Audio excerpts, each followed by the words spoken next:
Allô, c'est Sophie. Dans le cadre du Salon international du livre de Québec, je rencontre des auteurs pour ados qui nous lisent des extraits de leur dernier roman. Bonjour, je suis Linda Amiot. Voilà, j'ai écrit Le garçon au chien qui est sorti en février 2018 chez le MEAC Jeunesse. C'est l'histoire d'un jeune gars qui a 16 ans. Ça fait 3-4 ans qu'il n'a pas vu son père. Il nourrit une grande colère envers son père. Il habite avec sa mère. Le père vit maintenant à Toronto. Et il a une toute autre vie que ce qu'il avait quand il était avec sa famille. Le garçon au chien qui s'appelle Adrien. Et son frère qui s'appelle Jules. Donc, ça fait 4 ans qu'il l'a pas vu. Il est furieux contre lui, il veut pas y parler, il répond pas à ses textos, il répond pas à ses courriels.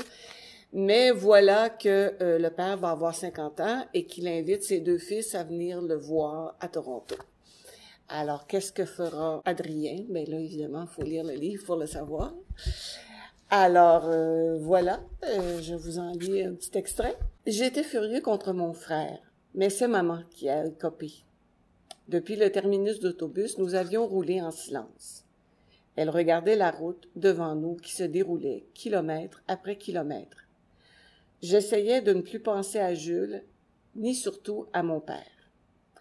Nous venions tout juste de croiser une bretelle d'autoroute vers Villeroy ou je ne sais plus trop quelle petite municipalité, quand elle m'avait jeté un coup d'œil. Et sa voix m'a fait l'effet de grincement assourdissant. « Va bien falloir que t'en reviennes un jour, Adrien. » J'ai espéré très fort qu'elle n'ajouterait rien. D'habitude, quand je ne répondais pas, elle finissait par se taire, se contentant de hausser les épaules avec un soupir. Pas cette fois. T'es rendu à 16 ans, t'es capable de comprendre que les choses ne sont pas toujours aussi nettes qu'on le voudrait. C'est dur des fois de... T'es pas tanné de prendre sa défense, surtout toi. T'as pas assez braillé? Je t'entendais, tu sais, le soir dans ta chambre. Je dis pas que ça a été facile, j'ai eu de la peine, puis j'étais tout à l'envers, c'est vrai. Mais je sais aussi qu'ils se comprenaient plus depuis longtemps, puis ils se comprenaient pas. Ben oui, ça l'a pas empêché de te faire 2 enfants. Pourquoi t'es si cynique? Il en voulait des enfants. On était super contents quand Jules est...